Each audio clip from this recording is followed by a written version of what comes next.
आगे मैया धारे आंगनवा किरनिया के ज्योतिया।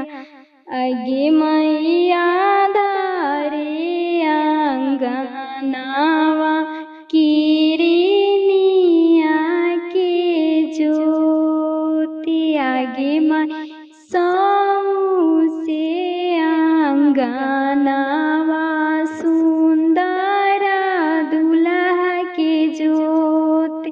आगे मैं सौसे आंगनवा सुंदर दुल्हा के ज्योति। आगे मैं चौका बैठल बाबू के मौरिया ले गिल चोरे। आगे मैं चौका बैठल बाबू के मौरिया ले गिल चोर।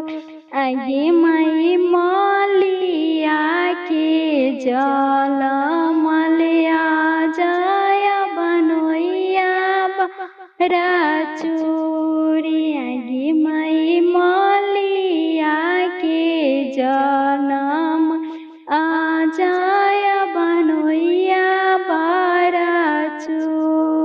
आगे यूहे जीजा बाबू के मौरिया ले गिल चोरे। आगे मैं ऊहे जीजा बाबू के मौरिया ले गिल चोरे।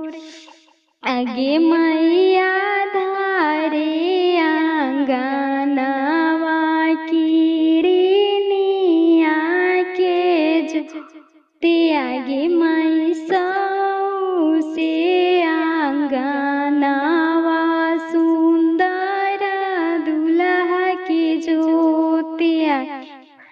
चौका बैठल बाबू के मौरिया ले गिल चोरी। आगे चौका बैठल बाबू के मौरिया ले गिल चोरी। आगे मैं बाजा जाके जल मलिया जय बनोइया बाराचोरी।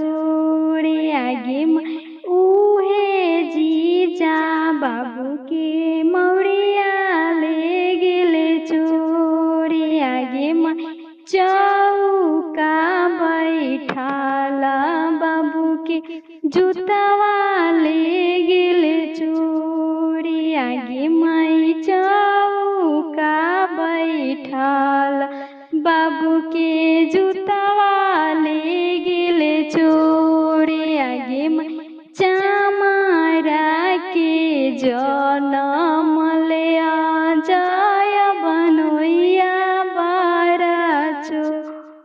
आगे मैं यूहे जीजा बाबू के मौरिया ले गिल चोरी। आगे ऊहे जीजा बाबू के मौरिया ले गिल चोरी। आगे मैं